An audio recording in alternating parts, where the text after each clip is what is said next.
There are different ways that we can tell if a child is being abused. It may be that you're on an event and you win the child's trust and they decide that they can tell you, or it may be that you notice a change in a child's behaviour, or you might actually see physical signs of abuse. The most important thing to do if you do spot signs of abuse is to let your designated person know. Disclosure is when you find out that a child is being abused, and this can happen in different ways.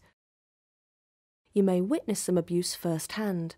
A child may tell you, or you might overhear them talking to somebody else, suggesting abuse has taken place. You might notice physical signs or a difference in behaviour, or it may be something about the child that concerns you. If you think that something might be wrong, don't try and deal with it yourself. Discuss it with a designated child protection person in your organisation, or whoever is running your event, the volunteer manager, your line manager, or the chair of your local group.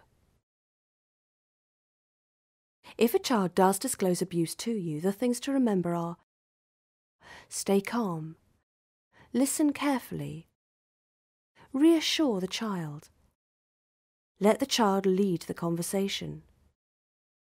Be honest and explain that you will need to tell your designated child protection person who can help. Write detailed notes of the disclosure.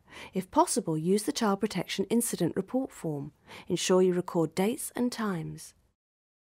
Where possible, tell your designated person, unless the allegation is against them. It's important to seek support after any incident. And remember, don't panic. Don't make a promise to keep it a secret.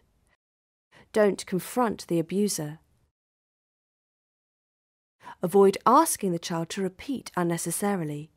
Don't ask unwarranted or leading questions.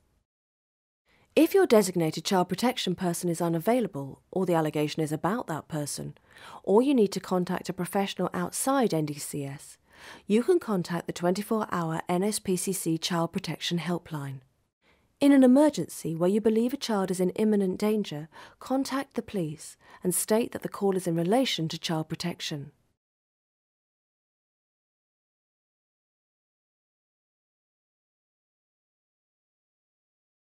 It's important to be aware that children can abuse other children, and you must make sure that child protection procedures are followed in respect of both the victim and the alleged abuser.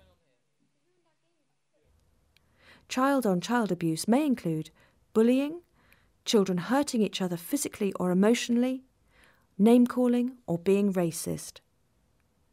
Each child's needs will be different, and an assessment should be carried out in each case.